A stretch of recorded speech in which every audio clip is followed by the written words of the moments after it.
Good morning, and welcome to the Media Speaks Live Saturday morning news show. I'm DLAKE for PREZ. Thank you. I'm joined this morning by myself, DLAKE for PREZ. How you doing, DLAKE for PREZ? I'm doing great, DLAKE. But I have a little problem with your lower third. I don't know if you want to take the time to fix it, but normally I spell DLAKE all caps. The number 4. There's spaces in there. It's kind of like 3 words. 4 is kind of like the number 4 is kind of like my middle name.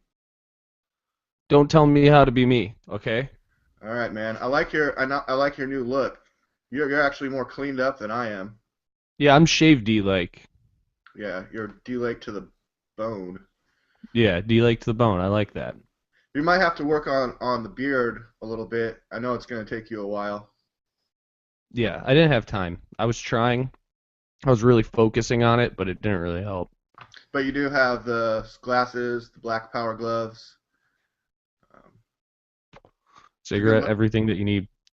Cigarette, yeah. I mean, it's a good look. I like it. I think it's catching on. I think more It people definitely is. I saw some guy walking down the street the other day, and he had his head shaved, and he had beard, glasses, gloves, and I was like, "Are you?" And he's like, "I'm DLAKE for PREZ." I was like, "Hell yeah! All right." Yeah, yeah. It's going viral. It's sweeping the nation. It's the new look. It Chicks really dig is. it. Chicks dig it. Chicks like the bald head. I mean, Kyle, we just watched a video proving that. Yeah, they'd love it. Oh yeah, for sure. When they're not hating it.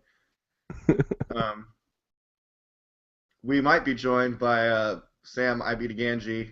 We'll see how if he's going to go for the DLAKE look as well. We have some news to get into this morning, and let me just preface today's top story. Gowdy to Clinton, turn over your server. We're going to be talking about Trey Gowdy and Hillary Clinton's private email server.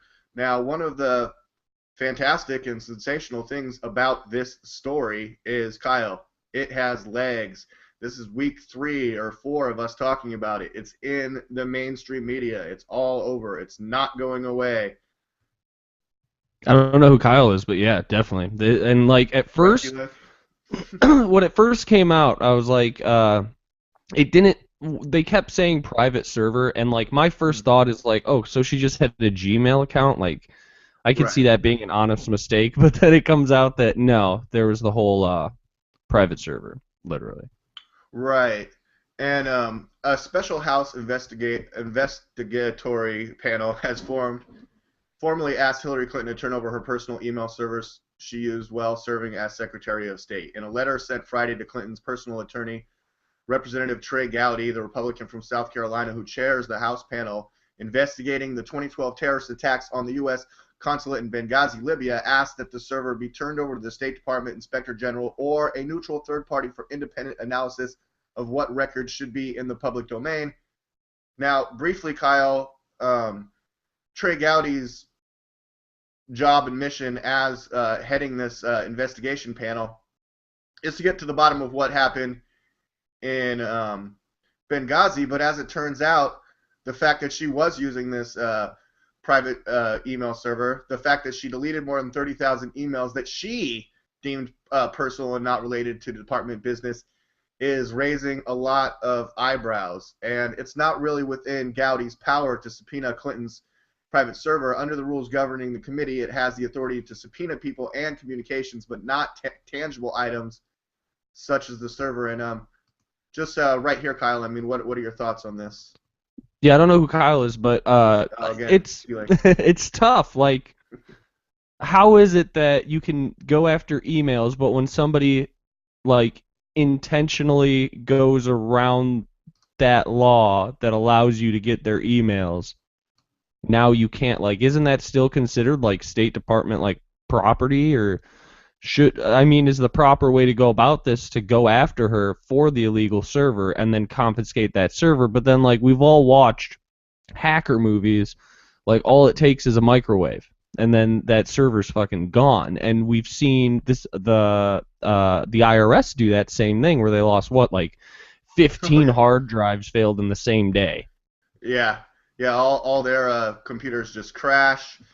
I mean, I have the letter that Trey Gowdy sent to Mr. Kendall, attorney for Hillary Clinton. And he says, I write to confirm the extension granted to your client. So they gave him some time extension. The original deadline for compliance was March 13th. That's already passed. Kyle, your birthday. Yeah, that's Kyle's birthday. Or Kyle's birthday, DLAKE, right? Yeah. Yeah. The new agreed upon deadline for compliance is now March 27th. While the committee appreciates previous discussions with respect to document production, a number of significant issues have arisen recently regarding the capture, maintenance, custody, handling, and production of relevant information exclusively in former Secretary of State Hillary Clinton's possession. He goes on to say, I'm formally requesting that, we turn this over to a third party. And Kyle, I was watching a lot of YouTube videos I guess I closed it to switch account. There's that fat guy eating. Yeah. Yeah. A lot of videos about Hillary Clinton last night in relation to this email scandal. And a lot of people right now are saying that one of the best ways we can get to the bottom of this is to follow the money. Kyle, follow the money. Follow the money. DLAKE, where have I heard follow the money before? I think Jesse Ventura says that quite a bit. Follow the money. Follow the money. Hey, DLAKE. Oh, you know who could really get to the bottom of this really, really quickly? Who? Anonymous. I call Anonymous to hack that server. Guccifer. Hey, DLAKE, you know what I like about your studio there? Huh. You have pictures of Kyle and his dog in the background. I like that guy. he's a really cool guy. You're just like me. You love Kyle Phillips. Should Secretary Clinton continue to maintain that the server and its contents are hers alone, I will inform the Speaker of the House of Representatives and Mr. Boner has come out and echoed the statements that Hillary should turn over her server to a private third party. And he can use the full powers of the House to take necessary steps to protect the best interests of the American people. So her deletion of emails, her doing her own thing, her, the Clintons setting the rules but then not obeying the rules and playing by their own rules is a, ongoing thing. According to Rand Paul, the normal Clinton response is to cover up, deny, refuse to acknowledge. I mean, when the story was first breaking over 3 weeks ago, it was saying, oh, the Clintonian strategy is for Clinton to make, her stupid excuses up at the United Nations and then just sit on it and hope that America's short-term memory will just go away and then it'll all just go away. Everything will just go away, DLAKE. I mean, DLAKE, do you think it's just going to all go away? Like you did? Anyways, DLAKE always has to, just leave real fast to go to the bathroom. Let me read some more of this letter. On December 13th, 2015, 2 weeks after the State Department testified before this committee at a public compliance hearing, the department finally produced 847 pages of Secretary Clinton's emails that were responsive to both the committee's November 18th and December 2nd requests. The dates of these emails ranged from March 3rd, 2011 to December 24th, 2012. However, no emails were provided with respect to certain key time periods relating to events in Libya and Benghazi. If I can go back to my screen share real quick while DLAKE is getting back in here. Sorry, I was listening. I had to grab something from behind the camera. Yeah. Good job, DLAKE. Sorry. Yeah. I found this interesting last night, and I posted it to my Facebook. Hillary Clinton's private email server was foiled by auto checkmark. You can see here Hillary Clinton, HDR22 at clintonemail.com, 914, the area code in Chappaqua, 555-4455. I think that's HILL, extension 739. We, of course, know that means sex. And see how it's checkmarked? Yes, I would like to receive email offers from Domino's Pizza. Wait, what? That was the 30,000 private emails that she had to delete. Hillary Clinton ordered a Domino's Pizza, a 14-inch hand-tossed extra cheese, pepperoni, Italian sausage, beef. She likes a lot of sausage and beef. Salami, of course. I don't believe that, but Wait, you don't think this is real? no, I don't think she likes sausage. She likes jalapeno peppers and onions and spinach. I think she likes salmon and pepperoni. Oh my god. DLAKE, you're hilarious. So she was using this private server to order pizza. Yeah. And receive updates. So like she was getting the coupons for future pizza orders. Well, right, yeah, you can see right here how this yes, I would like to receive email offers is auto checked, and she didn't uncheck it. So yeah, so she was just receiving like probably about 30,000 emails from Domino's. Maybe this was like, you know how like when you go to CVS and they're like, can we get your email?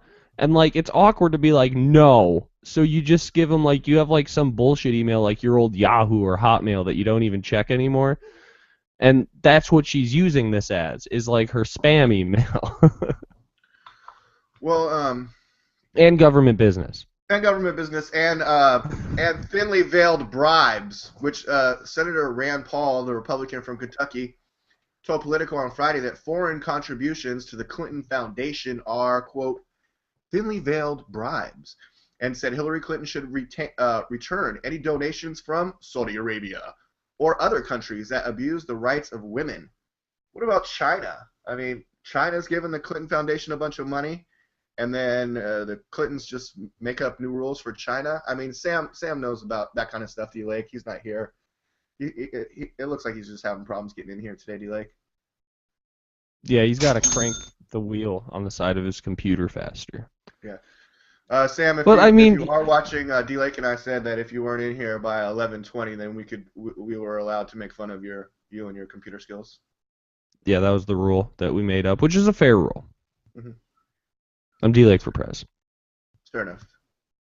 On February 27, 2015, committee staff met with staff from the State Department to better understand the logistics surrounding the February 13th production.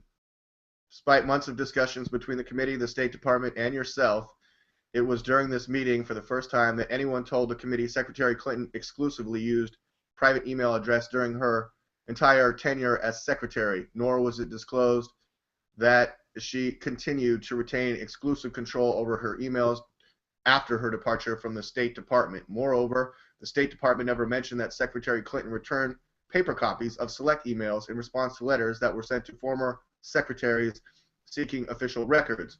The Associated Press, and I think another news source, the Freedom of Information, what are those guys called? But they're suing because they were putting in FOIA Freedom of Information requests for years.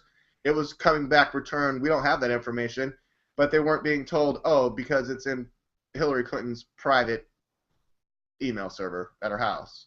See, and I've said this before, that, like, why are we only putting this on the State Department? Like, how many people with, like, .gov email addresses got emails from this private server? They would know. Like, how many? There has to be, like, at least 50 people who have received emails from that address who know that she was breaking the law. And where are they? Like, why aren't we putting any pressure on them? Why didn't you come forward? Why didn't you tell us? Right. DLAKE, you sounded fine before. Can you turn the volume up on that handheld mic you got there? Yeah. How's that? Better. You know, I want to have a relaxed environment here at DLAKE for PREZ Chicago Studios. Yeah, no, I like it when you keep me on the edge of my seat. I'm going to set up to play this short 1-minute video that explains how Hillary Clinton's private email server worked, because it's something that you were saying before, DLAKE, about how you originally thought that, oh, she's just using Gmail, probably not a big deal, right? It wouldn't have been the end of the world. If it was that, I'm not going to say I would defend Hillary on it, but I would understand a lot more. Like, just using your private Gmail, like, how many people do that at their work? Like, you forget to log out and log back in, okay, but no, like, this was intentional. So I'm curious to see this video.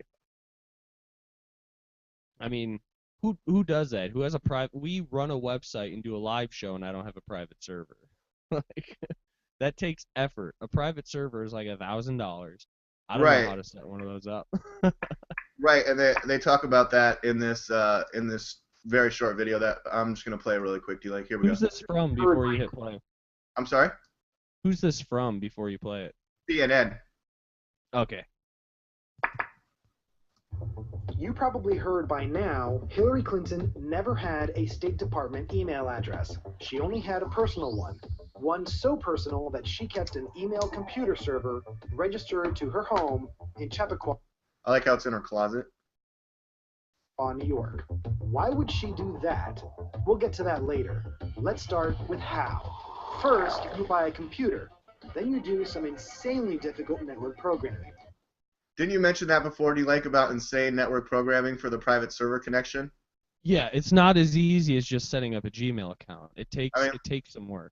Yeah, look at this router. I mean, I'm sure you know how to set the modem to the router, to the internet cloud, to your computer, to the master computer, and then your personal computer, and of course your email client reeled in there. Yeah, the email client part is where it gets kind of funky, and the server computer. I could do like modem to router to computer. I think I could do that, but that's about it.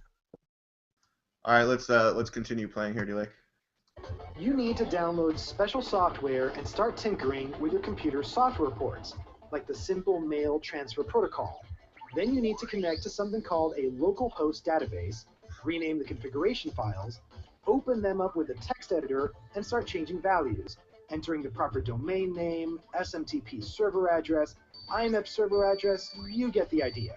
Now, I've personally had to do some of this, DLAKE, and you know, I'm on the phone with my server administrator, a genius from Sweden that, you know, let me help you, and I just like, you know, I fill in a couple things to do what he says, but I mean, yeah, they even question, does Hillary Clinton know how to do this? I should have the permission 733 RWX-WX-WX to make it impossible for a random person with access to the web server to list files in this directory. Confidential data might be laying around there. Here we go. Or use a data center. Either way, unless Clinton is a secret tech guru, she probably didn't do this on her own. Oh. There are only two kinds of people who run a private email server: IT geeks and the people who worry about governments and companies spying on their mail. Okay, and which one is Hillary again? But I just want to say too, I don't like that the guy who's worried about the government spying is a shady individual in that last scene. It's Trayvon Martin with his hoodie. It was Trayvon. Like, Trayvon doesn't know how to set up a server. People who worry about governments and companies spying on their mail. When you sign up for personal email accounts, your messages are normally kept on computer servers at giant data centers owned by companies like Google and Yahoo. That's what we do. Work email. Yeah, we're broadcasting on Google right now. That's what we do, right? Yeah, our email server is held by Google, which is the easy way to do it. You just type in a few things from your the server for your website, and they just kind of set it up. Nice and easy. We have no need to have a server at one of our houses. And if we had a .gov, it would essentially be the same. Here we go. Let's finish this up. In Clinton's case, her emails should have lived on computer servers at the State Department, except they didn't. Oh. Now to the why. It's more private. That's it. Anyone who wants Clinton's emails will have to go through her first. You probably heard. Well, that's an easy way to sum it all up. If you want anything on that private server, you got to go through her. What a great idea that she would have that, right? Yeah, and that's really what it comes down to, because like that video really well illustrated well, thanks for playing it, like, it's not an easy thing to do.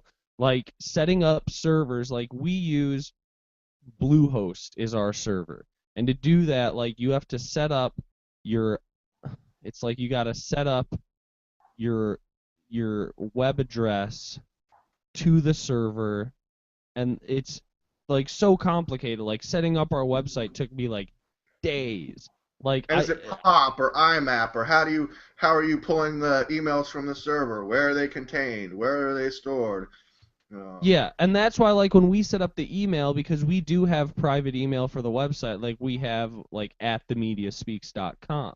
We don't really use it that much, but we do have it, and we set that up through Google because it's so much easier to do it through Google as opposed to setting up your, like, own server in Hillary Clinton's closet. Like, she had to hire somebody to do that, or know somebody who could help her do that. She did not do that alone. Like, I'm sorry, there's probably 10 people in the world Hillary Clinton's age that know how to set up a private email server, and she is not one of them.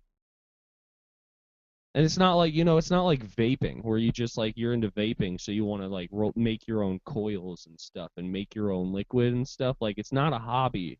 Yeah, she's really. not a hot computer server hobbyist. No, I don't think so. She's not a tech guru in all her available free spare time when she's not giving $1 million speeches. Yeah, so she's that guy with the hoodie. Yeah. I hate to give credit to CNN, but yeah. Yeah, if she had a son, it would look like that guy, right? Yeah, definitely.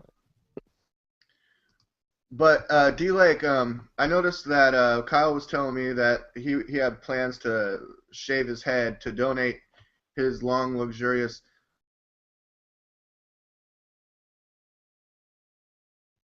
lion mane hair. What's DLAKE?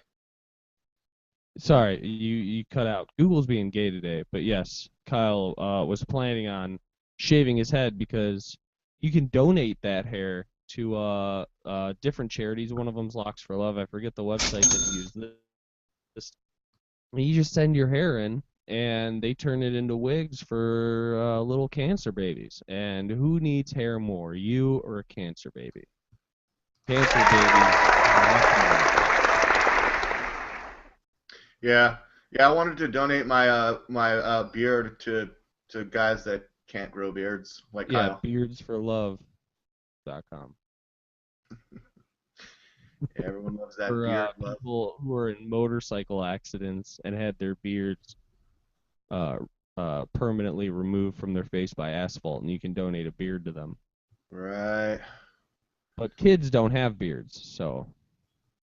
But they want them. One or two probably do. They want them though. What was that? They yeah. definitely Well, of want course them. they do. Yeah.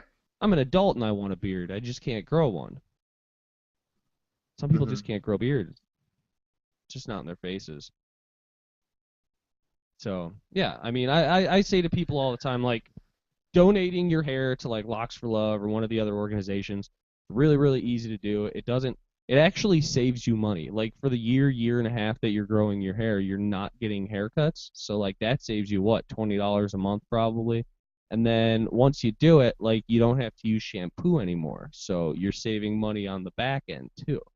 So there's really no reason not to do it unless you're like, well, I don't want to have long hair. I don't want to have shaved head. And what I say to you is stop being selfish, dick. Stop being selfish. Who feels more awkward with a bald head? You or some little kid who, like, you look at a guy, like, my age with a bald head, and you're like, that guy decided to shave his head. You look at a little kid with a bald head, and you're like, that kid has cancer. And that's got to be really awkward. So just do it, Sam. I'm talking to you. So you stand in solidarity with children with cancer? Yeah, well, people say, like, I don't have enough money to donate to charity. Well, you could donate your hair. That doesn't cost you anything. Do it. It's easy to do. And except your relationship when your girlfriend sees your shaved head. Yeah, they don't like that. They're not big fans of it. I keep getting called Bald Kyle. Yeah. Do you like, hey, a 12-year-old girl is accused of trying to poison her mother for taking away her iPhone. A 12-year-old Colorado girl has been detained for allegedly trying to kill her mother, and this is on ABC News, Kyle. I don't think this is a fake news story like we talked about last week. She tried to kill her mother twice by poisoning her drinks with bleach after her mother took away her iPhone, police said. The woman first felt sick on March 2nd after drinking a smoothie, according to the Boulder County Sheriff's Office.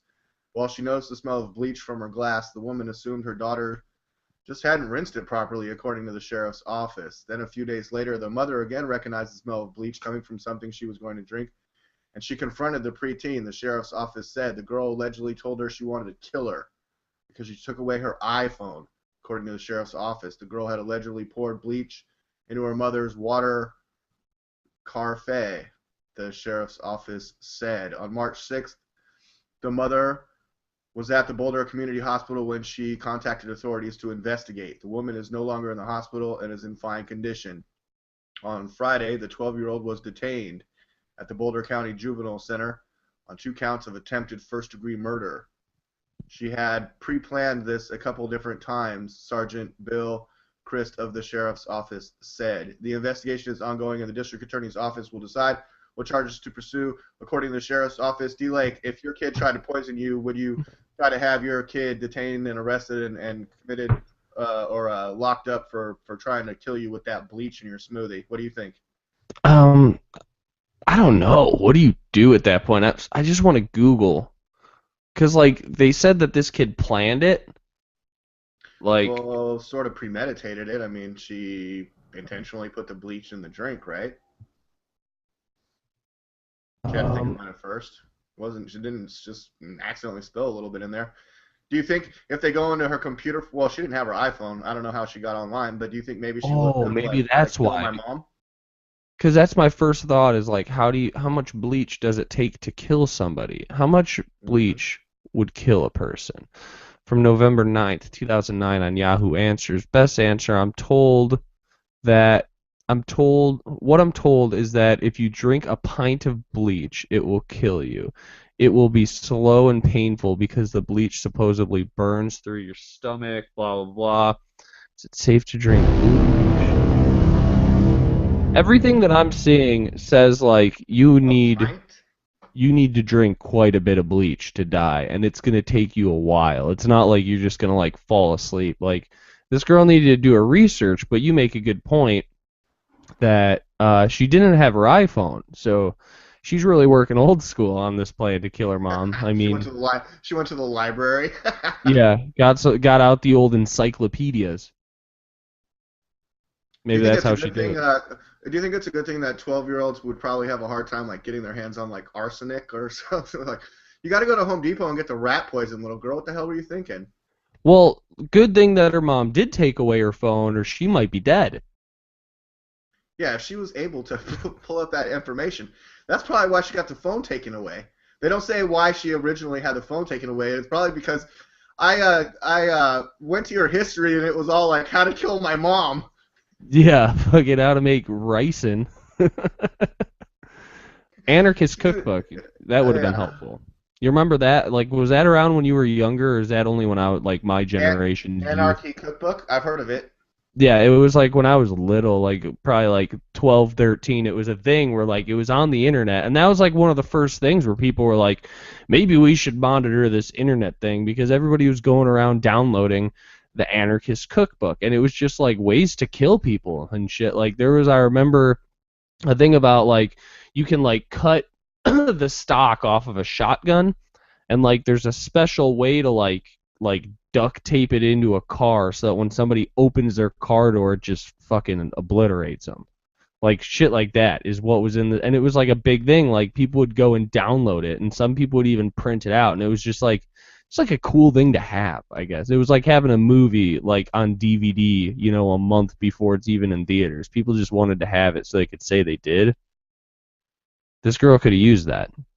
But what do you do with a kid who tried to kill you? That's a good question, D-Lake. Like, would you bring that kid back into your home eventually, or is it just like, I gotta give you to Africa. You have to go. I'll kind of be like, do you think you guys could just, like, keep her for a little while, or just, you know, put her on Scared Straight show or something, or? Can I, like, trade her in, get store credit for a different baby, like a different child? Also, I want to start anew. Maybe I don't. Maybe you just have bad baby making stuff in your body that makes killer babies, and you shouldn't. You should just get a dog. Well, speaking of dogs, and I know you're a big dog lover there, D-Lake, and you love Kyle's little dog and pictures of that on your screen. Dogs saved from Korean dog meat farm arrive in California. Nearly 60 South Korean dogs raised for slaughter have arrived in Northern California to begin new lives as human companions instead of dinner. The Humane Society International and the Change for Animals Foundation rescued the 57 adults and puppies from a dog meat farm outside of Seoul, South Korea, whose owner agreed to get out of the business and grow chili peppers instead. Oh, that's a big change that he made. Yeah, it's a little bit different. Just wanted to change the pace. The canines ranging from beagles, poodles, and Korean jindos, which I heard taste like amazing, to mastiff-like Tosus begin arriving this week in San Francisco, where the local SPCA is caring for them until they are ready for adoption around the region. The dogs had lived under cruel conditions, crammed in small, dark, filthy, unheated cages, and probably aware of the fact that they were going to be someone's dinner. They were destined for markets where their kind are electrocuted, hanged, or beaten to death before butchering. So, good thing that these dogs were saved, don't you think, DLAKE? I go back and forth on stuff like this because, like, obviously I'm somebody who loves dogs. I have a dog right now. I love them. But Give me a little volume on that, Mike. am I down again? Yeah. Just gotta get my shit together. There we go. Try to get your shit together, but can we see the dog again? Okay, let me get. And Helena's been on the show before on the Mm-hmm. Yeah, of course. She's right now. She's being whiny. She's like, "Do you want to say how whiny you are?" She's making little noises. She's got stage fright. She's like, "I just want to sleep right now." And I love dogs. I actually just adopted a dog yesterday. Like, but with something like this, like, and with the coming apocalypse, DLAKE, I mean, how do you think Helena and your new dog? What's your new dog's name? Chico. How do you think that Chico and Helena would taste? Well, spicy, definitely spicy. Yeah, probably like kind of like what's that, like that meat that you like put in like tacos? It's kind of like is it chorizo that I'm thinking of? Chorizo? Yeah, yeah, like chorizo. Or like taco meat with a little bit of Tabasco in it. Yeah, probably be pretty good. Probably be delicious because they're Mexican. In an apocalyptic world devastation scenario, or collapse scenario, I mean, it's gonna make a dog is like storable food with like a 10 to 15 year shelf life. Yeah, that's what I'm saying. But I mean, there's people who have pet pigs, like, they got like little teacup pigs, and they just have them like dogs. They sleep in their bed and stuff. But like, I still eat bacon. Like, people like to eat like chicken. I eat chicken, and people have pet chickens, and it's like, I don't know. Now she's making really weird noises. Do you think it would be sick and wrong to feed your pet pig bacon? Yeah, that's definitely messed up. Or to feed your chickens chicken, or to feed your dog dog. But I mean, what's the difference between that's why I don't buy dog food from South Korea. But anyway, sorry. Yeah, pigs are like just as smart as dogs, and we eat them, and it's like nobody's talking about eating my dogs. So I mean, I think it's a cultural thing that we just have trouble understanding. Like, they eat dog over there, and it seems weird to us, but we eat beef, and in India they think that's fucked. So, yeah, I mean, just don't. Yeah, don't do it over here. Don't eat dogs in America. Eat dogs in your country. Whatever. I mean, I guess I am of the belief that if you go to a Korean market or another country, if the label says this is dog and it's this or fly, if it is a particular type of dog and it says on the label poodle meat, then fine. You've labeled it accordingly. Yeah. I can make the decision if I'm going to eat it or not. But if you tell me I'm getting beef tacos for sure in South America and it really is a dog, then I'm going to be upset. Yeah, I don't want to be like, this is delicious. Like, in Jamaica, I've heard, and in like other, Korean stuff, you have to be careful because you don't know what the meat you're eating is. You could be, they're like, yeah, it's just cheeseburger, don't worry about it, but it's a dog cheeseburger. Yeah, if on the menu it just says meat, but doesn't tell you what kind it is, like, that could be suspicious. Well, have you heard of gutter oil? Gutter oil? Gutter oil. Google gutter oil China right now and just read me whatever comes up, because I'm sure it'll freak you the fuck out. I haven't even Googled it. I don't know what the first result will be, but I know it'll freak you the fuck out. Well, I saw another thing. I think it was in China, maybe, where they have plastic converters in their homes that turn their plastic recyclables into oil, gasoline, and some other stuff. That's genius. I want one. Gutter oil. Chinese gutter oil. Wikipedia, let me go to screen share for everybody they can follow along. And this is more fun. I would rather eat dog than what you're about to hear. Okay. Gutter oil is a term used in China and Taiwan to describe illicit cooking oil, which has been recycled from waste oil collected from sources such as restaurant fryers, sewer drains, grease traps, and slaughterhouse waste. Oh my god, dude. I used to work at McDonald's when I was 16 years old, and taking the fucking grease traps out back was the nastiest smelling fucking thing. But there was a company that came and picked up our grease traps because they fed the grease traps to the animals that they were raising for slaughter. And then slaughterhouse... now there's companies that do biodiesel, yeah. Reprocessing is often very rudimentary. Techniques include filtration, boiling, refining, and the removal of adulterants. Here's the thing, like, what they're saying here on Wikipedia is like the very nice PC way of saying it.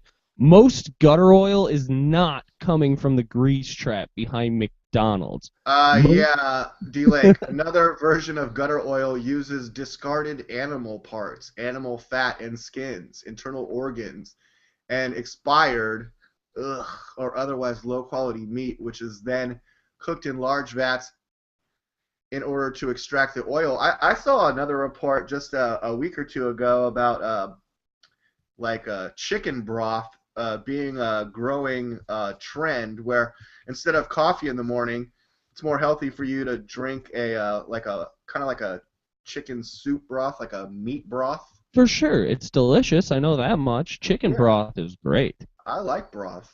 You ever have but just not like gutter oil broth? I don't. Yeah. Most gutter oil is made straight from the sewers. It's like human shit, and they boil the shit into oil. You're eating shit. That sounds like something Bill. Did you see that report a little while ago about Bill Gates wants to turn like human waste and shit into like drinking water?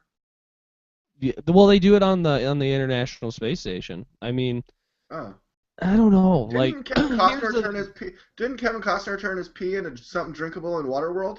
Yeah, he peed into that thing, and it was kind of like a Rube Goldberg machine, and then he drank it. There you go. So, if it's good enough for Kevin Costner, I guess I'll have some gutter oil. If Kevin Costner can do it, I'm getting me some gutter oil. But again, gutter oil, when you go to the store in China, if it says gutter oil on the fucking label, then you know what you're getting into. But it just says, cooking oil, and you're like, I don't know how they make this and where it comes from, but it sounds good to me. Well, and like the real problem isn't even at the store; it's in like a restaurant. You know, you go into a restaurant and you're like, "I'll have the fried." Like when you go to KFC and you get fried chicken, do you ask like, "Do you guys use peanut oil or do you use like vegetable oil or what kind of oil are you frying this chicken?" You're just like, "No, it's fried chicken, and I'm gonna eat it." And in China, it might be being fried in human poop. And that's one more reason why I won't go to China. China has like serious food issues. They have fake eggs. There's a black market for fake eggs. Like you'll get like it has like a fake shell and everything. Like and inside of it is like fake egg made of God knows what.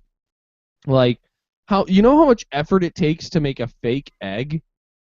Like you have to have a serious food issue to be going that far to make something and fucking cooking your noodles in gutter oil and How are they alive over there? How do they live? Video games. Video games. That's got to be it. Because, yeah, they have, like, tons of fucking lithium-ion and tablets and stuff, apparently. So.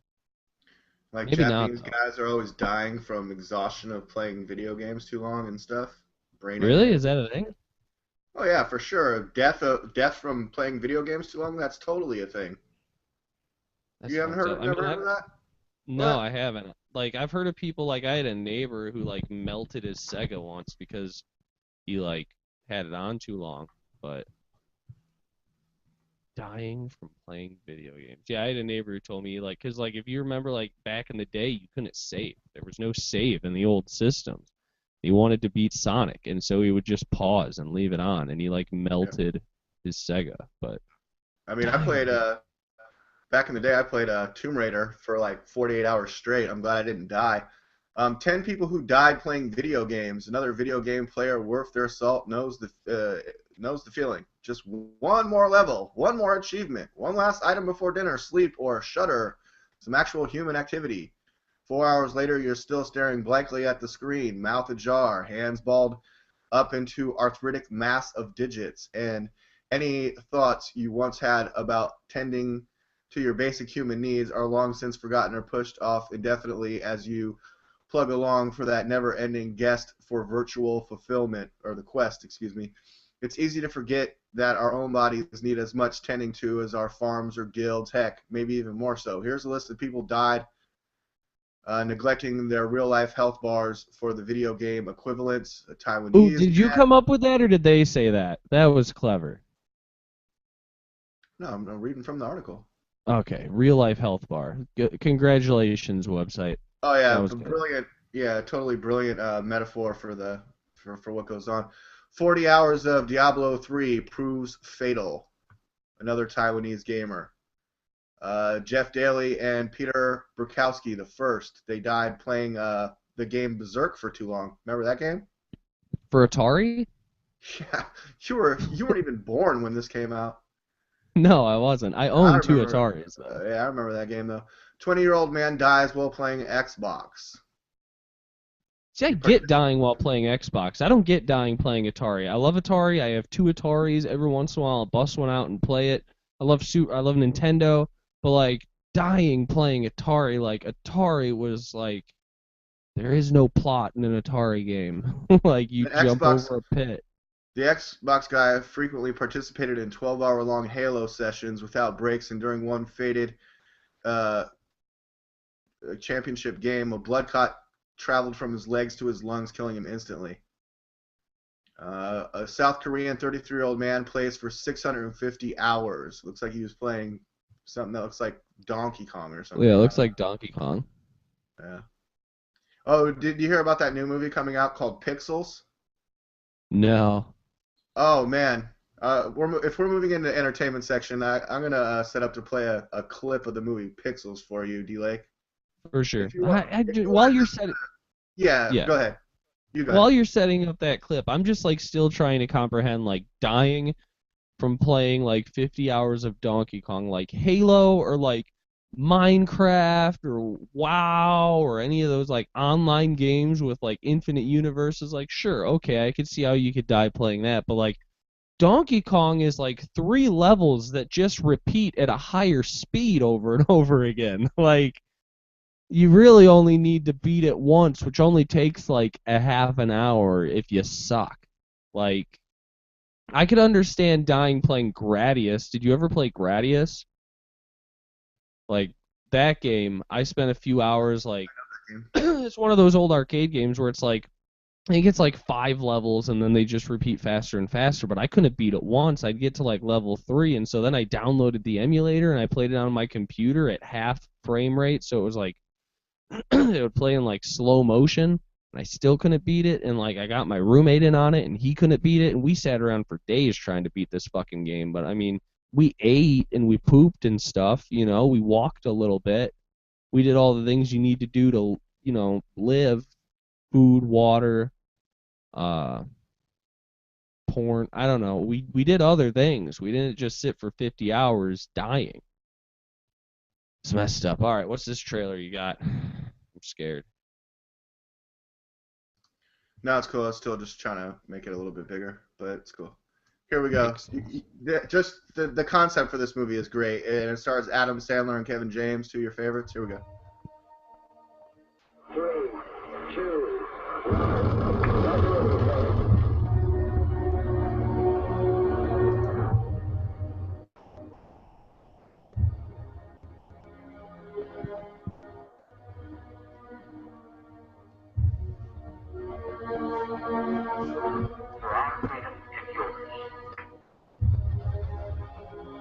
Pac-Man, Donkey Kong. It was intended to be a message of peace. However, Wait. Pause. So, all right. So far, it's like there's a bunch of writing. So, can you explain what you just read?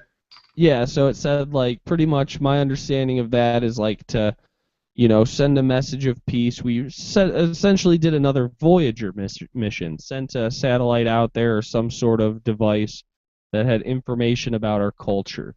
And I think I see where this is going. It was supposed to be a message of peace. Unfortunately, it wasn't taken that way.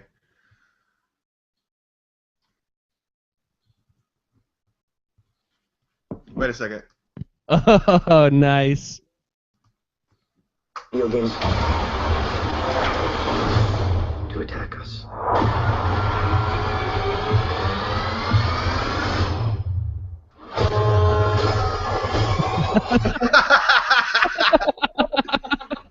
So the aliens sent video games to attack us, and as you can see, it's a gigantic real-life Pac-Man. Let's just play out this trailer because it gets even a little bit more comical and awesome. Pac-Man's a bad guy? Incoming!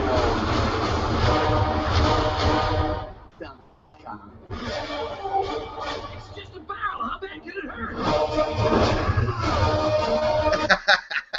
Centipede! The only way to take down Pac-Man is with ghosts. Want ghosts? These are your ghosts. Oh, yeah! Dinklage! Peter Dinklage in the Blinky Mobile. Here we go. Pong! I'm kidding. We are all gonna die. I'm just sorry.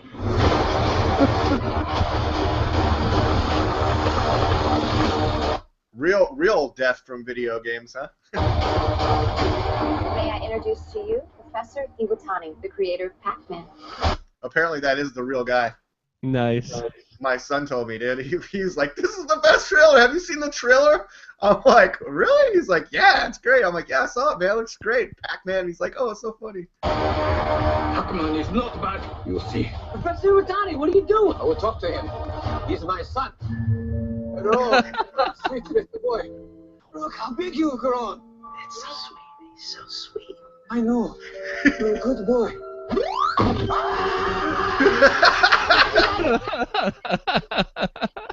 it! I think it looks great, man. I mean,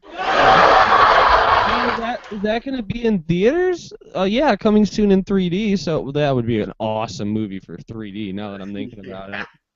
Coming in soon in 3D. Yeah, I believe it comes out this summer. And great cast there. We saw Kevin James. Kevin James is great. Adam Sandler, Peter Dinklage. A lot of people don't like Adam Sandler, but he's made some funny shit, Like I'm not like a lot of people are like, "Oh, his movies they're just lame and stupid." It's like, so what? Not every movie has to be fucking Inception, That looks awesome.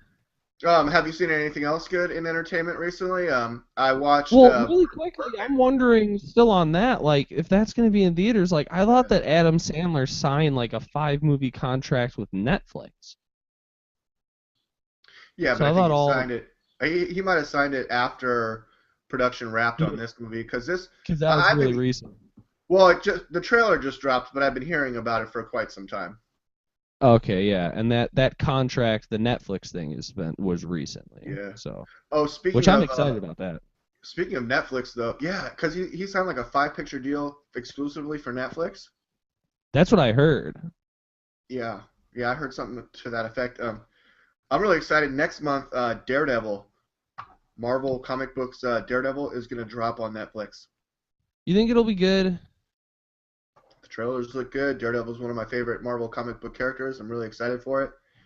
I think it's going to do justice to the character over the 13 episodes. And the thing that, the reason why I have Netflix is because when they drop it, they don't drop episode 1 and then you got to wait a week. It's not like that on Netflix. They drop the whole thing, and I can binge watch 13 hours of Daredevil in like a day. So see, that kind of sucks at the same time, though, because, like, you watch 13 episodes in one day, and it's like, all right, Now it's time to wait a year. I know.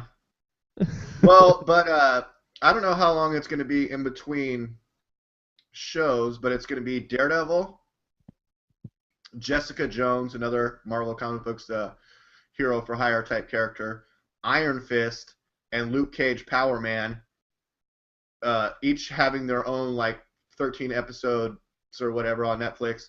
Then they'll all team up in another super show called The Defenders. So it's sort of following that Avengers model where it was Iron Man, then it was Thor, then Captain America, the Hulk was kind of had his miscellaneous movies in there, but then they all teamed up in the Avengers.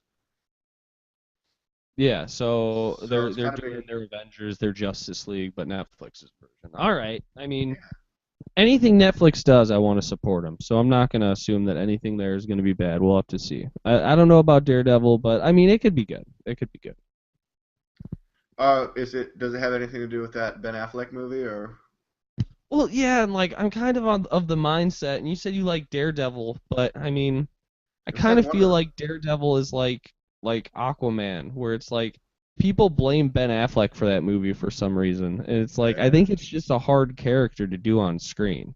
Even the character himself, Daredevil, in the comic books, for the longest time he was called the poor man's Spider-Man. Like, really? But isn't he Marvel? Yeah, he's Marvel, so Spider-Man. But see, he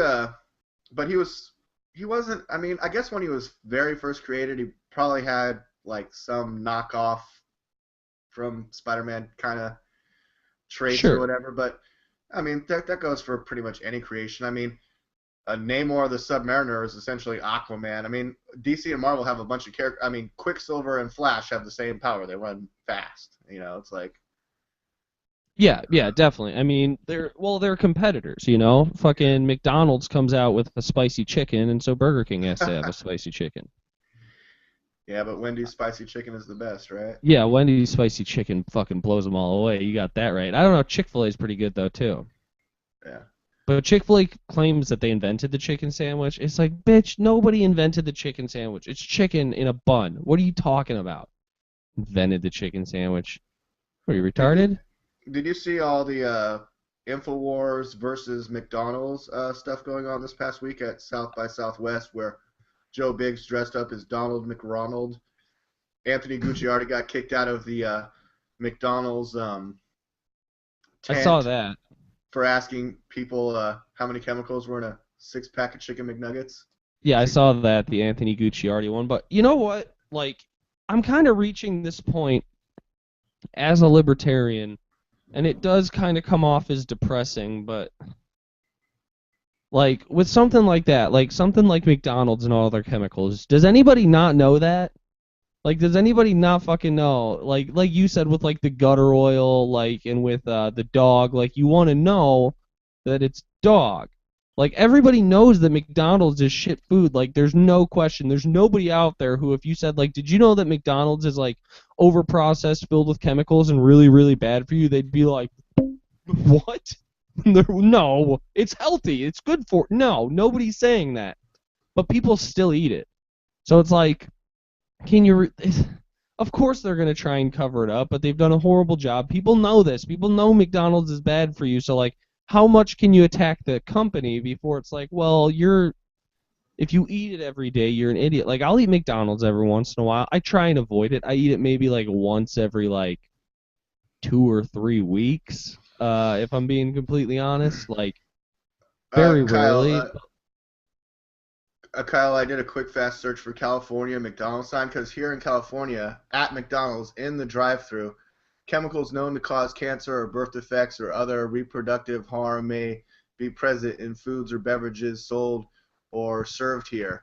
Certain foods or beverages sold or served here, including French fries and coffee, may contain acrylamide, a chemical known to the state of California to cause cancer. So now McDonald's essentially has like a cigarette label, or like a Surgeon General contains the chemicals that can cause bad things signs on their And can I say, just like, I hate the politics of California, but that's there's one thing that like they've done really well is like, even out here, like, you'll see stuff all the time that's like blah blah blah, found harmful by the state of California. And it's like, what's great about that is that it doesn't just affect California. When California makes them label something like that, generally, if it's like a prepackaged food, they're not going to be like, well, we'll have one manufacturing plant to manufacture the labels for California and one for the rest of the country. Everybody gets that label. So, like, you'll see, like, this product has a chemical found that, according to the state of California, may cause cancer. And so, good for California in doing that, because I'm all about labeling, but if you know, like, if somebody wants to sell packets of fucking like arsenic, like in, you know, a way, like in a dropper, like, you know, like Banaka spray arsenic, but it says like, you spray this in your mouth, you're gonna die. Like, well, if you buy that shit and spray it in your mouth, you're gonna die, and they told you that. You know, like, it's the same thing. Like, for me, it goes into even term limits. Like, I heard somebody say this recently, and I have to kind of agree with them, that when politicians start talking about term limits, they're saying that the voters are too stupid to do that themselves. Like, term limits, just don't vote for them again. But people are dumb, and people will continue to vote for Dick Durbin, and people will continue to eat fucking McDonald's. Well, I think it was Bill Binney, William Binney, who I did a report about just the other day, that I think he should be the next president. But he was saying in an exclusive interview on Infowars.com that he's the former NSA whistleblower, Bill Binney. Yeah. William Binney. And he was saying that Congress and our elective Congress people, because of things like term limits, and they just get rooted in there and just work there forever, and they're totally in the pocket of lobbyists and special interests. He said we would have a better Congress in the United States if we just picked the Congress people out of the phone book. Oh, yeah, and we would. We really would. Like, and he laid out all the reasons why. I mean, go ahead, Kyle. Or DLAKE, sorry. But he's absolutely right. Like, we would. And that's the problem, is, like, we all know these people are fucking bought and paid for. Every single one of them. And yet, enough of us, most of us, like the vast majority in Illinois, libertarian and independent candidates average last midterm election, they did really well. You know what that really well was? Between 1 and 5%. So that means out of 100 people, 95 of them on a good day are voting for Democrats and Republicans that are bought and paid for. And so, like, advocates for anarcho-capitalism, but I don't advocate for anarcho-capitalism because I think that it would work. I advocate for it because whenever you ask for anything, the government is likely to give you about 1% of what you ask for. So if I ask for, like, what Jesse Ventura refers to as libertarianism with a small L, I'm not going to get anything. So I have to advocate for anarcho-capitalism. But anarcho-capitalism, like, people are dumb and people are assholes. And I've said this before, I think, on the show, like, anybody who says, like, well, people are generally good, go into a gas station bathroom. Like, the gas station bathroom is the one place, and like the McDonald's bathroom, you go in and there's the stall that doesn't go all the way to the floor and all the way to the ceiling, and other people can walk in, the door doesn't lock. Gas station bathrooms, it's a private room where you can lock the door behind you. You know without a doubt there's not a camera in there, there's nobody watching you, and people shit on the fucking floor. They write, "I hate niggers" on the wall. Like, that's who people are.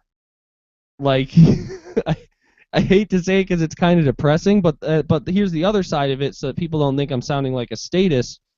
The worst of that aggregate is the ones running the place right now. Not really sure I'm following everything you're saying here. I prefer the private bathroom. I mean, I don't know where you're going with this. No, I prefer the private bathroom too, but what I'm saying I'm not going to shit on the floor and write "I hate niggers" on the wall in a Sharpie. But other people... No, but you walk into a bathroom where you can lock the door behind you, and sure enough, somebody before you has already shit on the floor and wrote "I hate niggers" on the wall. Oh my god. That's my point. Like, at least half of the population is just, like, self-centered and dumb. They only care about themselves, and they just don't think things through at all. That's like half the population. And from that aggregate of, let's say, 50% of the people, that's where the politicians come from. They don't come from me and you. Like, there's a few of them out there. There's Jim Gray. There's Gary Johnson, but they don't really get very far. Like, they don't make it. Those are guys just with different agendas. They weren't necessarily plucked out of a phone book. I like that whole random just pluck someone out of the phone book idea. But I do too. If I could just real quickly, because you reminded me of this when I was a kid. My dad was in the Navy, and he used to take me down to the Navy base because they had a bowling alley there to go bowling. And I used to always like to be like, oh, I got to go to the bathroom now. And like I would spend forever in the bathroom because each bathroom stall was littered with Navy guys writing like dick jokes and drawing pussies and different. Well, and some of it's funny. The whole wall was littered with like jokes and graffiti, and I could just spend all day in there reading them. I have this theory. It's something that I want to do. I want to go into like heavily like trafficked private like bathrooms, public bathrooms, and just write like something really, really nice. And come back like 6 months later and see what's all been like, you know, go into like there'll be a bunch of arrows pointing to what you wrote, like fag or like fucking gay or like just, you know. Exactly. So I want to go in and just write like in the middle of like all the horrible stuff, just write like have a wonderful day, you know, and like see what happens. A big arrow. What a fag. But that's kind of my point is that, and I don't know what the answer to this is, but people generalizing are self-centered and self-righteous, and so you can't. I understand the argument that you can't just have no government, you can't have no authority figure, but the authority figure is made up of that aggregate. So, like, what do? You can either have assholes self-determining or assholes determining for you. What do you do? I don't know. Maybe the phone book idea is a good idea. Because in the phone book idea, the phone book idea is a great idea. You're gonna get like, if you have like 100 people just randomly out of the phone book, you're probably gonna get like 50 assholes. But then you're gonna get like the hippie, you know. You're gonna get like the super Christian lady. You're gonna get like maybe a homeless person. Essentially, that's how we pick juries, right? Yeah, it is. Well, isn't there a show? There's already a precedence for this by the way that they select people for jury duty. I mean, there's a show where they do this. What's that show? It's like I haven't watched it. Somebody was telling me about it. It's called like The Community or something like that, or like where they just take like random people. I seen the commercial where it's like a lawyer, a teacher, a dentist, a criminal, and they just take like random fucking people and they put them in like an abandoned town and they're like make civilization. You know what I'm talking about? Oh man, I was just went to Google to try to look it up. I don't know exactly how I should look it up. Community is a show that I know that's like a comedy, but yeah, that show is hilarious. But no, I saw the commercial for it, and somebody was just telling me that it's awesome. The concept sounds brilliant. Yeah, we should start watching this show to give an idea of like how would it go if you just picked random people from the phone book. Like I think that would be a good example. Like that would show here. Well, keep talking about this guy, and I'm okay. I don't know. I lost track because I started thinking about. Have you watched any of the Last Man on Earth on Fox? I have. That comedian guy, and like at first he's like the only guy left. He's got a giant beard, and then he runs into this chick, but he's not really attracted to her. She's totally wacky, but she's like, we have to reprocreate the planet. Yeah, it's Will Forte, and I forget her name, but she does one of the voices on Bob's Burgers and a ton of other stuff. Yeah. And so they have to get married, but then on the last episode they crashed into this a super hot blonde, and then I watched the newest episode last night where it's like he's totally attracted to the new chick. He shaves his beard. Yeah. And they start making fun of him. I don't know. Yeah, they're like, you look weaker. Like you look like a little boy.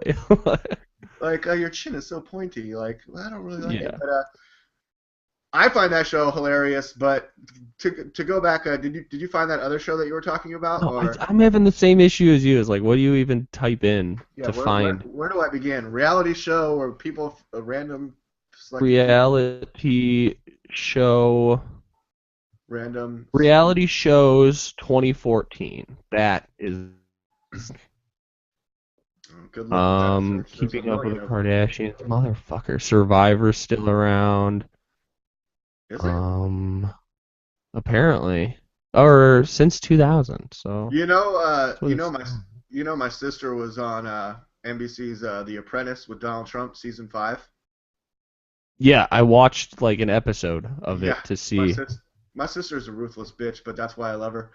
But she knew what's his name, Lawrence or whatever. I don't know. She was friends with some of the people in the production, and at first, before she got onto Apprentice, they were talking to her about Survivor, and she's like, "Do you think I would do good on Survivor?" I'm like, I was like, Andrea, I would so outlast you on Survivor. Like, go on The Apprentice, not Survivor, okay?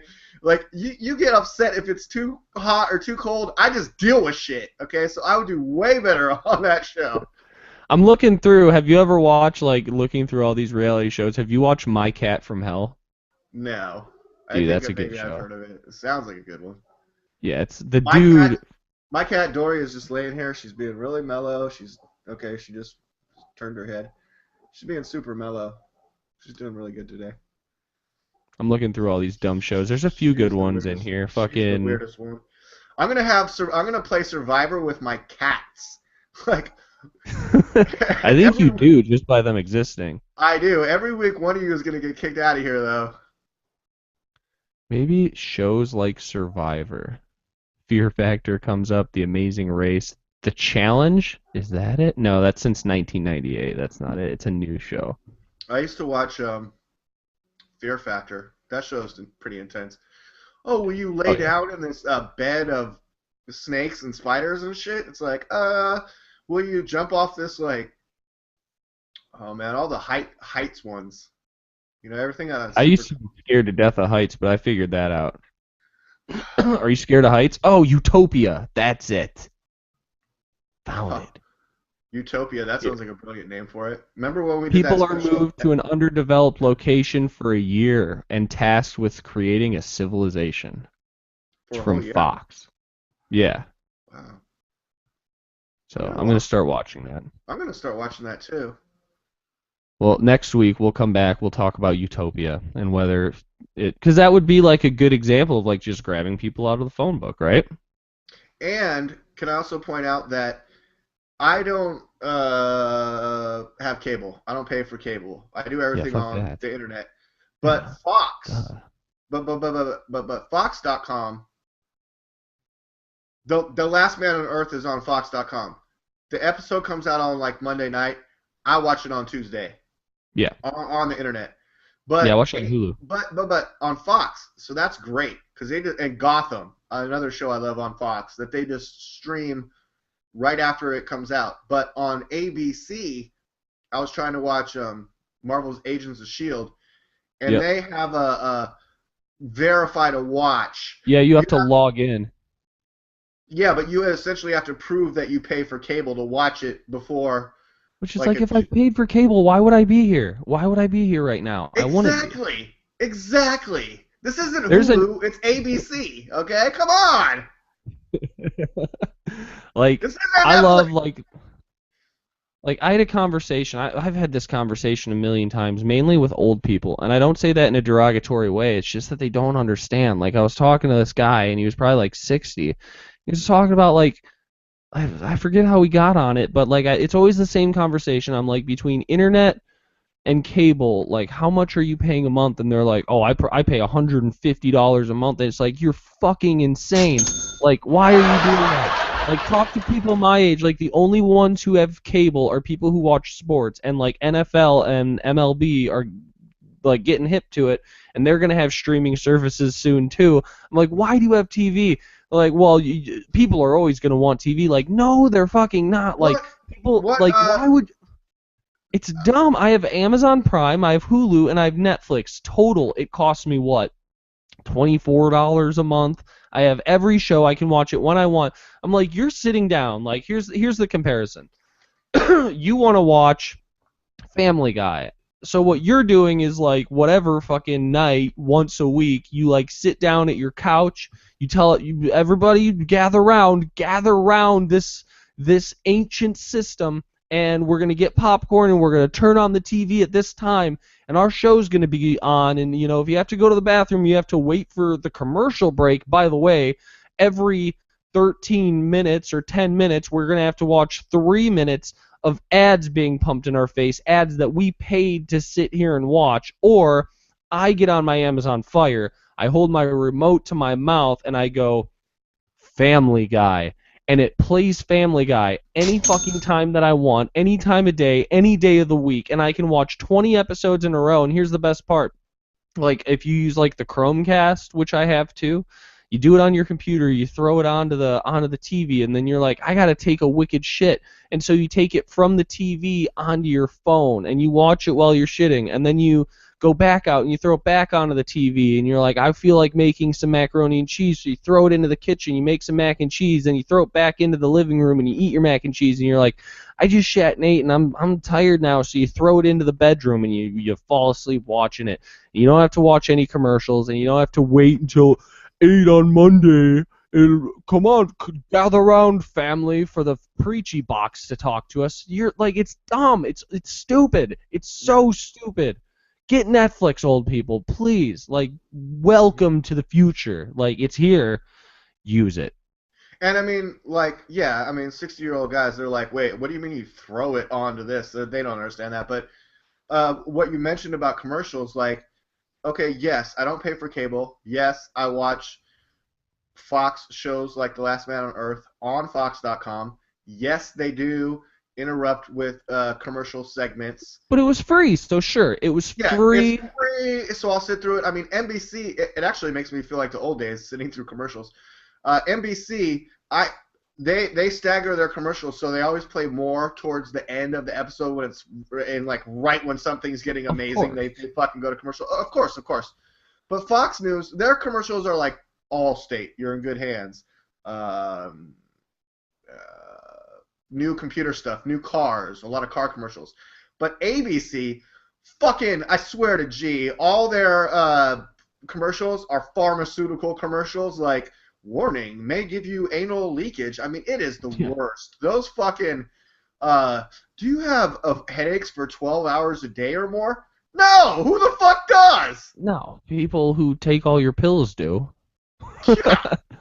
But just speaking of, like, the advertising and the money that's involved in all this, I read on, I think it was on Drudge Report a few days ago, that MSNBC is having serious issues paying the bills. Like, they are not getting the advertising revenue that they need, and that allegedly MSNBC might go Republican. Yeah, they're shifting right politically, because all their liberal democratic democracy talk is just falling by the wayside, and still trying to pump up Obama to be a great guy is just getting Rachel zero Maddow ratings. fans don't have money, so why would you advertise to them? Rachel Maddow's next episode is she's like, my favorite broadcaster is Alex Jones.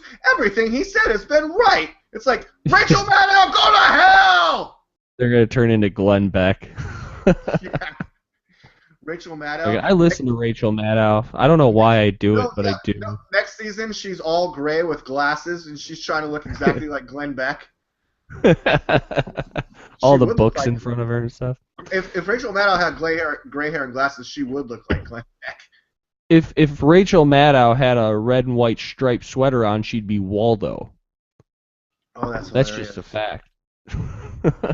I listened to her. I don't know why I listen to her. Like, you ever just like you're so annoyed by something that you have to see. It's like, God. Yeah, it's finally pretty much stopped on my Facebook, but for the longest time, I kept getting Alan Combs, his articles and stuff popping up, but I would only go to it to like crack on it and make fun of it. I've started actually just like whenever there's stupid shit, you can click the thing in the corner and be like, don't show me stuff like this anymore, because I kept getting HuffPost stuff, and I'm like, I don't like HuffPost, and then I go and it says that I do like HuffPost. I'm like, I never fucking clicked that. So I unclicked it, and I'm still getting HuffPost stuff. And so I was like, don't show me HuffPost stuff anymore. Because I'm sorry, like, 90% of everything on HuffPost is just like, I didn't need to see that. Like, you wasted my time. I could have looked at something funny or interesting. Or like, I've been really into like cults lately. Been watching a lot of documentaries about cults. They're just, I don't know. There's something about it. Like, how do you get somebody to kill themselves? Like the cults that kill themselves, you know? Like, you have to really convince somebody to kill themselves, right? Like, there's been a few I of think them. it takes a lot of convincing. Just for you, Kyle, I went to the Huffington Post. Obama, HuffPost, today. Like, what does that mean? Obama, period. HuffPost, period, today. It's like, whoa. Nothing. ISIS video, Tunisia militants, Ebola returns, BB's mini backtracks, Tokyo attack anniversary, Walker's terrible week, freak out over Obamacare, why GOPer skip Selma. See, that's not what shows up in my Facebook feed, though. My Facebook feed shows up, like, why it's bad to be masculine. And, like... Did you see that stupid video? I didn't, but I can imagine. Thank you. Why it's bad to be masculine. Thank you! They just put, like... Oh, I see how Hillary Clinton must go to HuffPost a lot. Yeah, I think she That created... Pizza Hut ad. Oh, yeah. She loves getting pizza delivery. That's the 30. That's what I was saying earlier. The 30,000 emails that she had to delete were pizza orders. Just ordering massive amounts. Email address hdr22@clintonemail.com. Yeah. It's hilarious, but no, yeah, just fucking HuffPost. This video, that was when I like officially was like, unlike, stop showing me this shit. They made this video where it was like dudes talking about like the pressure of masculinity. Like, I think that a lot of guys just like act in a way other than they really are because they're expected to be masculine, and they just got like, and I don't mean this like in a like homosexual.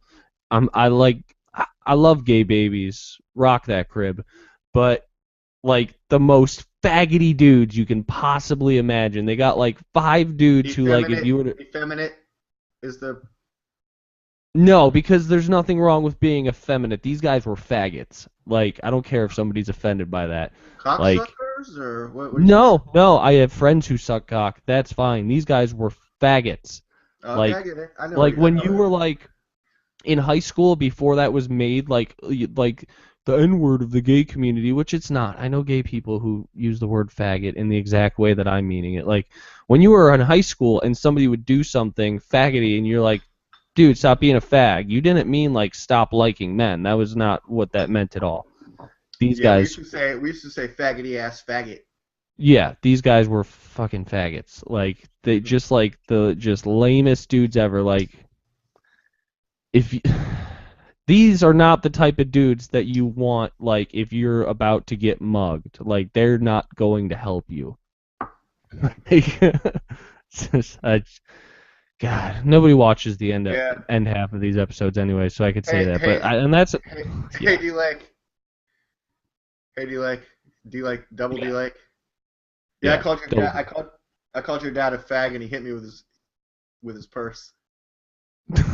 Is that an old saying that you see? That's the old your dad joke. I mean, your dad jokes aren't as funny as your mama jokes, but yeah, I called your dad a fag, and he hit me with his purse. All right. I dig it. Yeah, I like dead baby jokes. Those were a thing too. But now everybody's offended about everything. So you just can't. Comedians aren't allowed to be funny. Like, you can't call somebody a faggot. Dead baby jokes are off the table, David Cross. You don't like dead baby jokes? I look like David Cross now. Did David Cross do dead baby jokes? Really? Oh, I don't know. It's just the first comedian that came to mind. But did you know that Danson went blackface? I didn't know this until recently. Yeah, we talked about it last week. Oh yeah, we did. Okay. Oh yeah, we Googled it. Now I'm remembering. Just talking about weird things like that. Did you know that there's a guy in New York who looks exactly like David Cross, and he was going around pretending to be David Cross and getting laid because of it, like picking up chicks as David Cross, Oh, and so man. David Cross had. There's been David Cross had to celebrity. go on Twitter and he had to like show like I have a tattoo on my arm right here of this. So if you don't see this tattoo, it's not me. That guy's gonna get the same tattoo. Look, Yeah, of course you will. there's been celebrity lookalikes getting laid, claiming that they are in fact that person because they look so much alike them. Except for Barack Obama celebrity lookalikes because they all just get murdered. I don't know. There's something weird about that. What happened to that? I'm looking up right now. That's not funny. I thought it was hilarious. Best celebrity look-alikes. Ooh, there's an app apparently. I don't need an app. Well, all right. Well, here's the thing. Like a lot of these 40 people who look so much like celebrities, it's scary. BuzzFeed, of course, this would be on BuzzFeed. Can you hear me? Are you there? Google is being all tweaky, and now I'm suspicious of it. I do a screen share over here. Let's see what we got here. Who's this guy? Oh, you did not just make me click something on accident. If you did, I'm going to be pissed. Like, I think disappeared. I think he died. This idiot.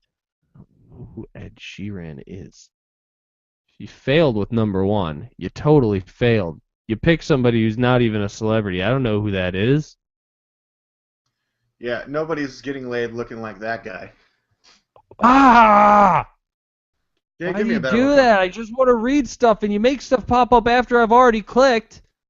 Come on, BuzzFeed! God, fucking BuzzFeed. All right. And now, like, it won't scroll because your website's got too much shit on it. All right, this is looking like it's the worst example. Okay, that guy right. Wait, that's Ryan Gosling, but that's also Green Lantern. What's his name? Yeah, Ryan Reynolds. It's like no. Right, yeah, Ryan Reynolds. But who's that guy on the left? That's the lookalike. No, I think that's just Ryan Gosling again. No, the very first guy in that picture is the guy that looks like Ryan Gosling and Ryan Reynolds had a baby. Oh, okay, I see. Okay, I get it. And he probably gets tons of poon from that. Oh, well, yeah, that dude's getting poon. That chick looks like Scarlett Johansson a lot. I'll give her that. Enough that I'd bang her. Yeah. And I would tell my friends that I had sex with Scarlett Johansson. He doesn't look that much like him. There's a dude who came into my work who looked exactly like fucking Patrick Stewart, like identical. Was he in a wheelchair? No, he wasn't in a wheelchair. He said everybody at work called him the captain. And I met a dude at a Wendy's when I was like 14 who looked exactly like Kevin Smith, and we were like, so much so that me and my buddy were like, "Are you Kevin Smith?" And he's like, "No, I'm just a random biker, but people always think I'm Kevin Smith." Well, no one cares if you look like Craig Ferguson. Keep scrolling down the page to some good ones. Well, wait, all right. That kid went like a step further and got the same haircut. That kid is getting some serious fucking 13-year-old poon. Yeah. Working for him. Eddie Murphy look alike. All black people look alike. Come on, that's easy. Wait, which one is the lookalike?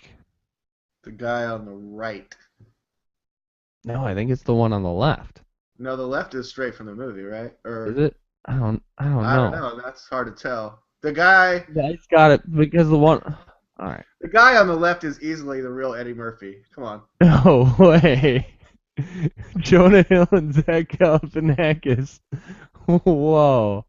Wait, those are two guys that look like those two guys? Yeah. That looks like that looks like a Halloween picture, but yeah, those guys probably had a great night that night. Oh yeah, they did. We should just start a new podcast. People who look like other people. The what's his name? Lookalike. I drank out of that same mug last weekend. Wait, scroll back up a little bit to that Halloween one. Yeah, the Jonah Hill. The Jonah Hill guy's gonna have to set his arm on fire or something. Doesn't Jonah Hill have a crazy scar on his arm? Does he? Yeah, I've seen it in a couple of movies, but they try not to show it too much. All right, sidetracking. Let's he put his hand into a chicken fryer when he was a kid or something. I don't know what happened.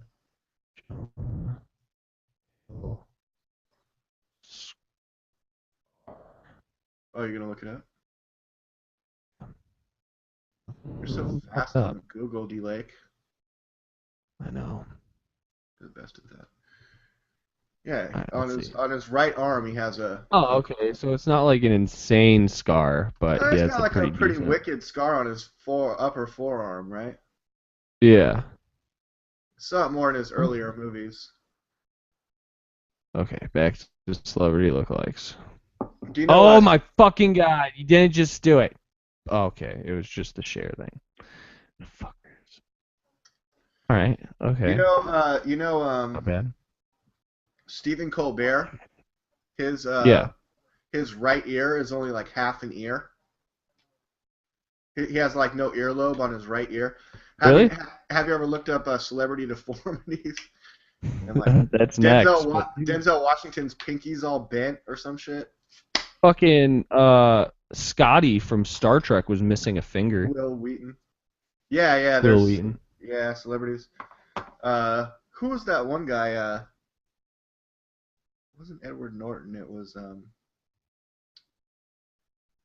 another comedian. There was a girl who worked at the Subway down the street from my house when I was younger who looked exactly like the older sister from Even Stevens. No, you know who it was? I think it was David Duchovny from the X-Files. Yeah. He had a mutant twin brother removed from his upper shoulder. Really? When he was like a baby. He was like conjoined, and they removed the like half baby from his shoulder, something like that. Like these are getting worse. I think that's who it was. Could be wrong. Well, that guy looks like Woody from Toy Story. Oh, he's getting laid all day because of that. Hey, they modeled Woody after me. Oh, for real? Yeah, Toy Story. Have you ever seen it? Only 1 billion people have. Yeah, of course. Oh yeah, that's me. Ever heard of it? Ever heard of it? Yeah. Alright, these are getting worse and worse as I move down the line. Biggs, that's not helping you. Oh, let me see the Channing Tatum guy. Yeah. More like Matt Damon.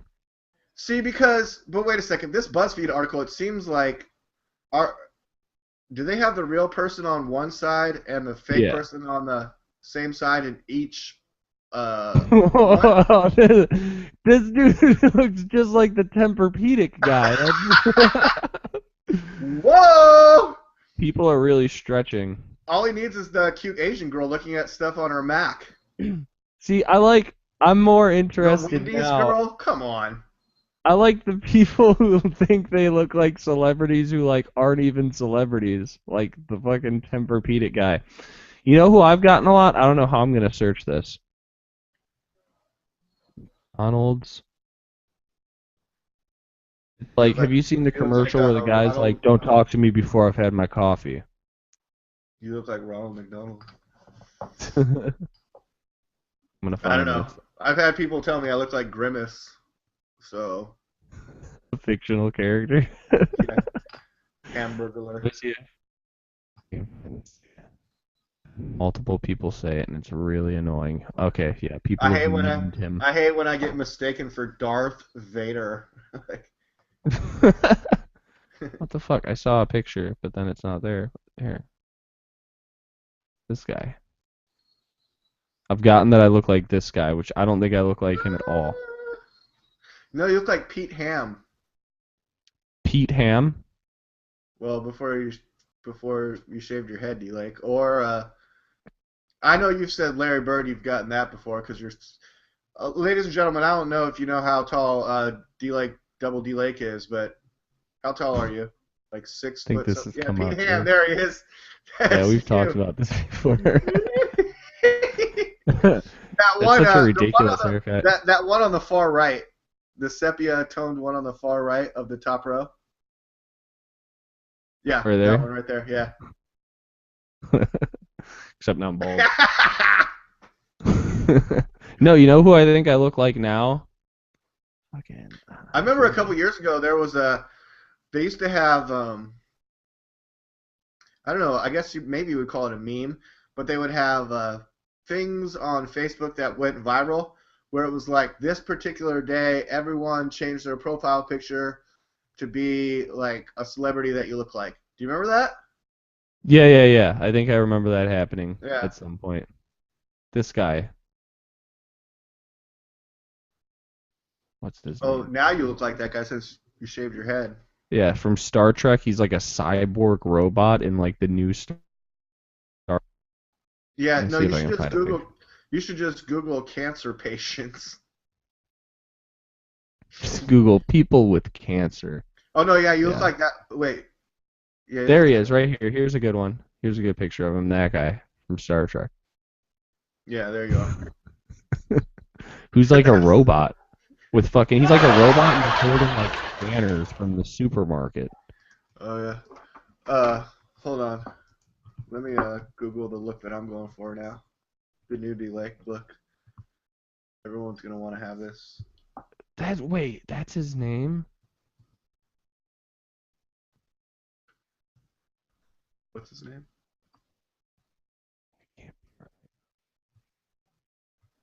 That guy's name, that character is 0718. He's a robot. I'm surprised nobody's like brought this up on the show. Like, what is up with this character? This fucking half robot man.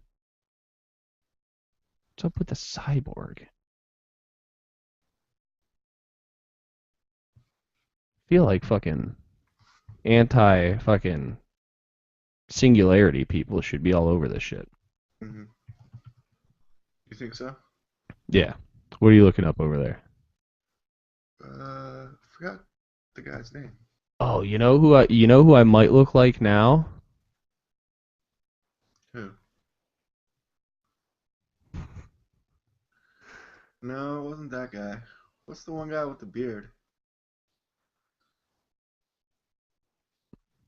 What guy with the beard? I need more information than that.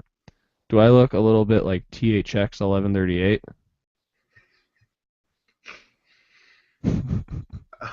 Yes. I don't know. I'm busy trying to look something up, but I mean, when they were young, not when they were old.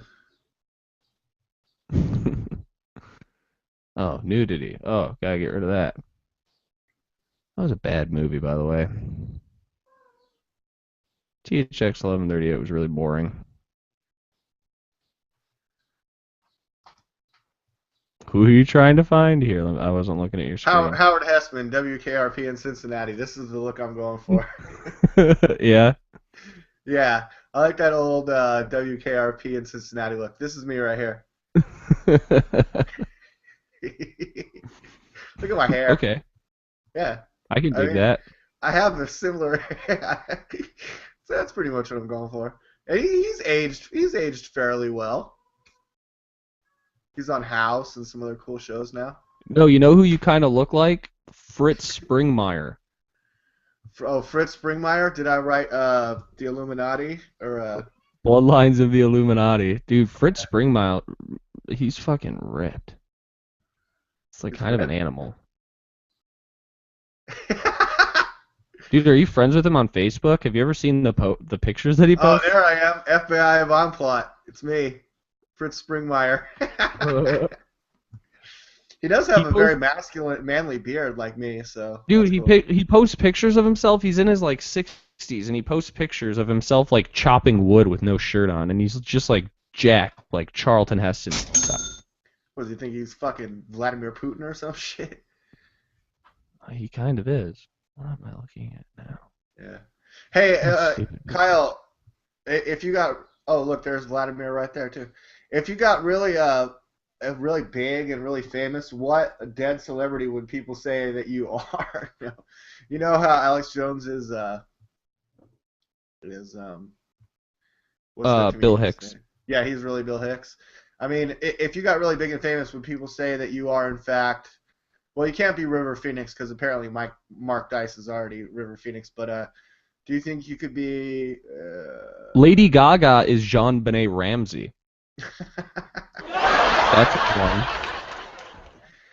I heard she did a beautiful rendition of "The Hills Are Alive with the Sound of Music" on the Oscars.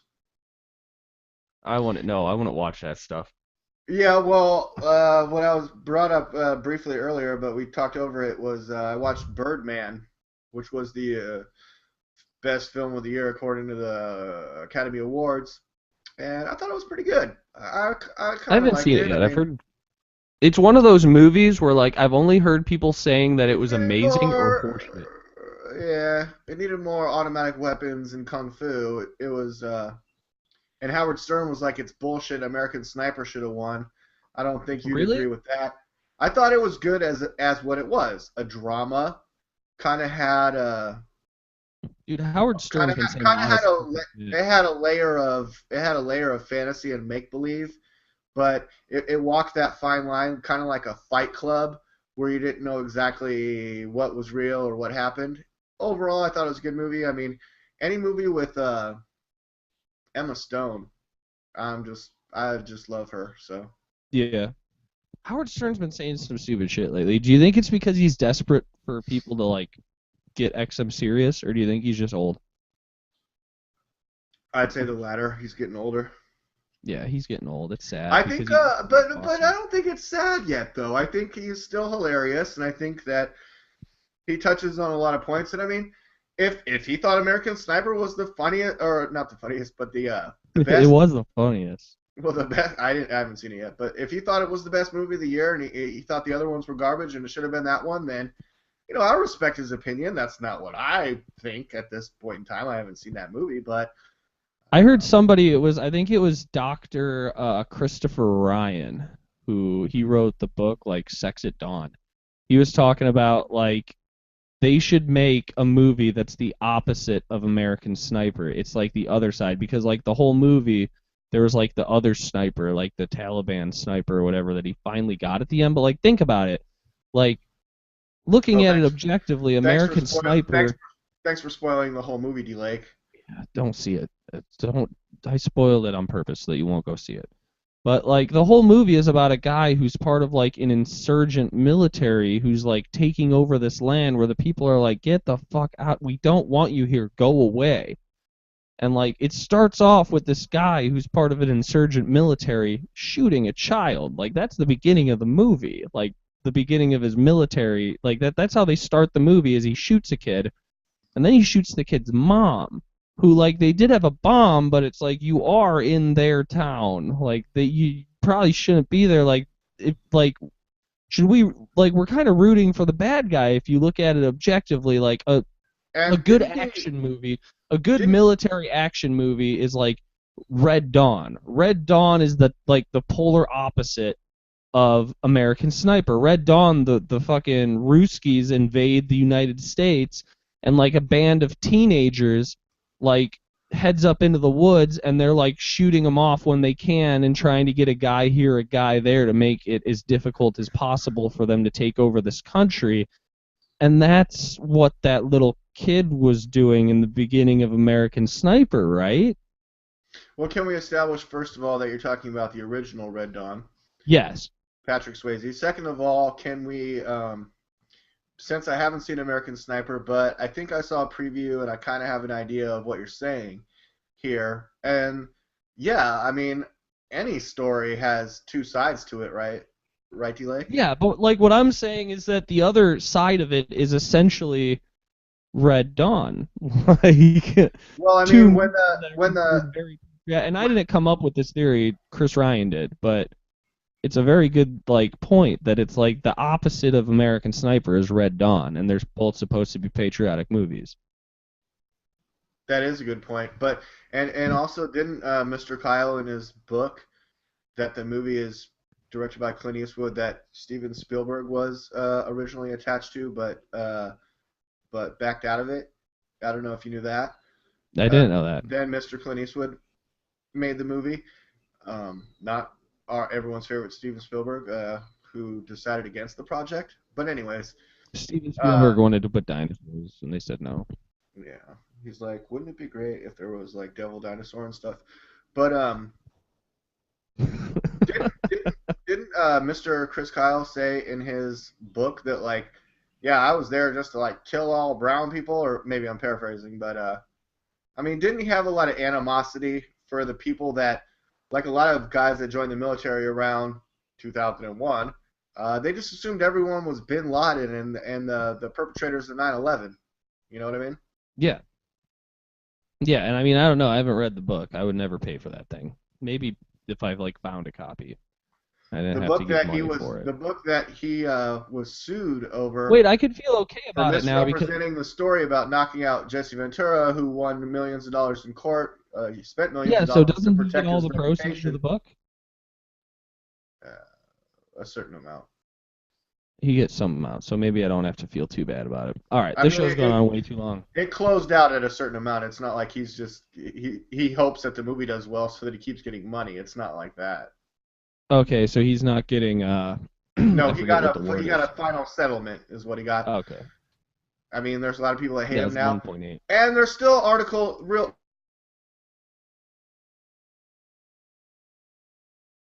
quick, Kyle. I know we're trying to wrap posts, and now they're coming on the thinnest and slimmest of websites that say, oh, Jesse Ventura is going to run for president in the Libertarian Party, and he needs everyone in the country to get behind him and get him on the ticket, and he'll transform the country. Kyle, I'm sorry, but that's not going to fucking happen. Okay? No, and I love Jesse Ventura. I'm tired of getting my hopes up. Yeah, I'm tired of getting I love Jesse Ventura, I really do, but I'm not going to vote for him. I've decided. Yeah. He's getting old. What about the Howard Stern as his vice president? Remember when that was a thing? That was ridiculous, and it's like, I love Jesse Ventura, and I don't say this making fun of him, but I legitimately think that he's getting dementia, and that's not a slam on Jesse Ventura. I still think that he's awesome. I don't want somebody with dementia running the country. I love him, and what? A human what? But 10 years ago, I think I might have voted for Jesse Ventura. See, that's the thing. I'm just getting tired of seeing it because now it's an old story and it's not going to happen. 10 years ago, yeah, maybe we could have talked about it. 5 years ago, we were talking about it. 3 years ago, we were bringing it up as a point of conversation. But it is not going to fucking happen. I'm sorry. No, it's not a realistic. We've interviewed Jesse Ventura's son on our show, this show. That you're watching right now, the Media Speaks. I mean, this show's gone on way too long, Kyle. I mean, but we have covered a host of things today. Mr. President, how do you feel about what was your reason for pulling the troops out of Iraq and Afghanistan? I was petting whales in Mexico. Alex. These whales, Alex. Howard says he's not going to be my VP anymore, so I was thinking the next best choice is Alex Jones, because you can promote me for free on your channel. Well, he actually couldn't because he's on radio, right? That was why Howard was able to, is because it's... Oh, the XM. Yeah, because it's not radio. You're not allowed to do that on radio or TV, I don't think. Terrestrial radio. Regular radio. Yeah. Interesting. All right. Good point. The internet. Thank you. The internet, that's where we are. All over it. We're all over that internet. Thank you, everyone, for joining us today on the Media Speaks Live Saturday morning news show. I'm DLAKE for PREZ. I was so happy to be joined today by DLAKE for PREZ. It's nice to be here, DLAKE for PREZ. Thank you. We covered Gowdy to Clinton. Turn over your server. We talked about Double D Lake. We talked about dogs